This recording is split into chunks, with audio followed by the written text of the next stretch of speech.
here, that is electric displacement. Okay, consider one charged sphere of conductor which is having the radius capital R, which is enclosed by the charge Q. Then electric intensity at any point on the charge surface is given by, you have to know that E equal to Q divided by 4 pi epsilon naught into R square. Take this epsilon naught to the LHS side, it becomes epsilon naught into E equal to remaining term Q divided by 4 pi R square. Here put 4 pi R square equal to A, because A is the area of the charge spherical surface. Therefore epsilon naught into E is equal to Q divided by A. And you have to know that by the definition of electric displacement, D equal to epsilon naught into E. Therefore D equal to Q by A. Okay, where D is called electric displacement. Then by using this equation, you have to define the electric displacement. That is, the electric displacement can be defined as it is the product of shear. D equal to epsilon naught into E, means E is the electric field strength and epsilon naught is the permeability of free space. Therefore the electric displacement can be defined as it is the product of electric field and the permeability of free space. Okay, now we have to find out the relation between the electric displacement capital D, electric field capital E, and the polarization P. Already you have to know that when a dielectric slab is placed between the plates of charge parallel plate capacitors, okay, if you have to kept the dielectric slab in between the parallel plate of capacitors, at that time the individual charges are produced. Due to this individual charges, the dipole moment is produced. Therefore shear induced charge of minus is towards the first two plates and induced charge of first two charge is towards the negative plate of the parallel capacitor. Hence here the total change in the charge, the net charge is given by the equation, that is shear E equal to Q minus Q dash divided by epsilon naught into A. Take this epsilon naught to LHS side, you get epsilon naught E equal to Q minus Q dash divided by A. Write this Q minus Q dash by in separate term, that is epsilon naught E equal to Q by A minus Q dash by A. Therefore Q by A equal to epsilon naught E plus Q dash by A. Take this Q dash by A equal to P, that is individual, because individual charges per unit are of the dielectric and A be the surface area of the dielectric slab. Therefore put P value in above equation, you get Q by A equal to epsilon naught E plus P. And therefore here to take Q by A equal to D. Therefore D equal to epsilon naught E plus P. This is the relation between electric displacement, electric field, and the electric polarization, T, E and P. Okay, now we have to study the electric susceptibility. Yeah. When a dielectric material is placed in the electric field, it becomes electrically polarized. It means the polarization vector P is directly proportional to the electric field E. Therefore P is directly proportional to the E. Okay. If you were to remove this proportionality, you get some constant term here, that is epsilon naught into J. Therefore P equal to epsilon naught J into E. Therefore epsilon naught J into J is equal to P by E. Therefore by using this expression we have to define the electric susceptibility. Here electric susceptibility is defined as the ratio of the electric polarization, here electric polarization P to the electric field strength, that is E. This is the definition of the electric susceptibility. Okay, now next we have to study atomic polarizability. It is defined as the dipole moment is induced in the atom in response to application of the electric field.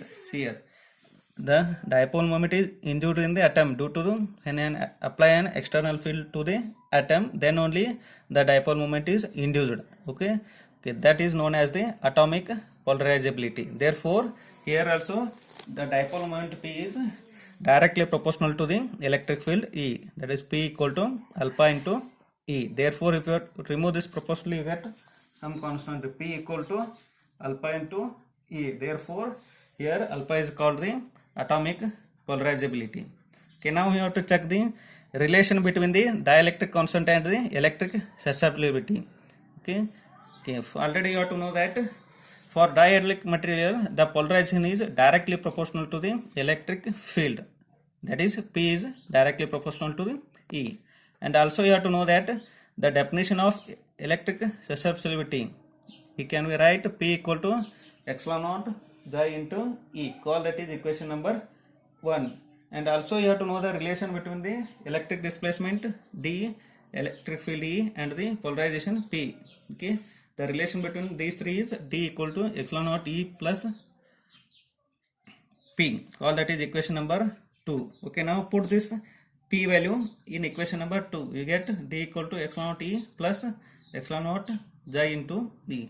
Take this epsilon naught into E common term outside. Therefore, D equal to epsilon naught E into 1 plus J. Therefore, D equal to epsilon naught into E into K, where K equal to 1 plus J. This is the relation between the dielectric constant and the electric susceptibility.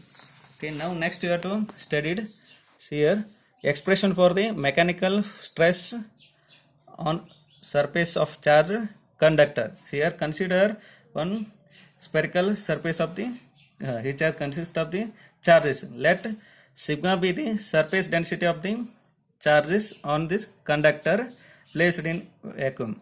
Okay, consider a small area ds on the surface of the P. Okay, here P is a point just outside the charged surface. Then the electric field E at the point P is the sum of these two fields, that is E1 and E2. E1 is due to the charge on the area of the ds, and E2 is the charge on the rest of the remaining surface.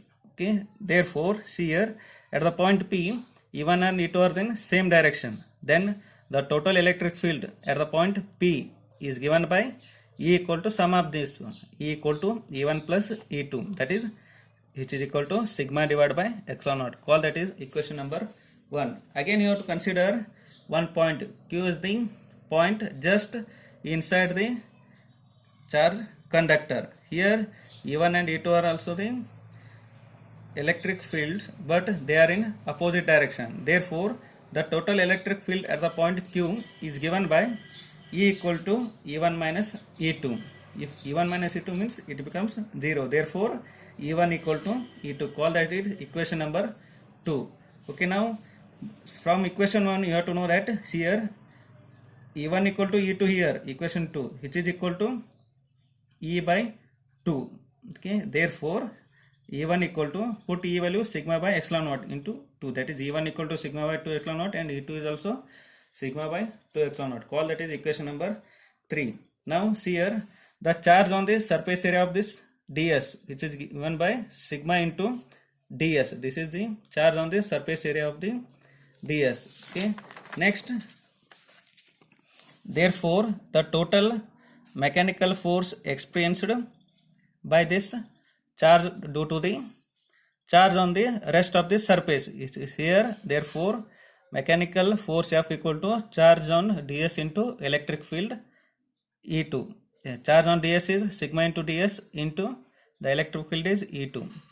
Therefore, put the value of E2, that is sigma by 2 epsilon naught. Therefore, F equal to sigma into ds into sigma divided by 2 epsilon naught. Therefore, F equal to sigma square into ds divided by 2 epsilon naught. Okay, by using this mechanical force you have to find out the electrostatic pressure. Here the mechanical force experienced by unit area of the charged surface is called electrostatic pressure P. Therefore, P equal to sigma square into ds divided by 2 epsilon naught divided by charge on the surface area. We have to take here ds. Therefore, ds cancel, remaining term P equal to sigma square divided by 2 epsilon naught. But you have to know the from equation 1 E equal to sigma by epsilon naught. Therefore, sigma equal to epsilon naught into E.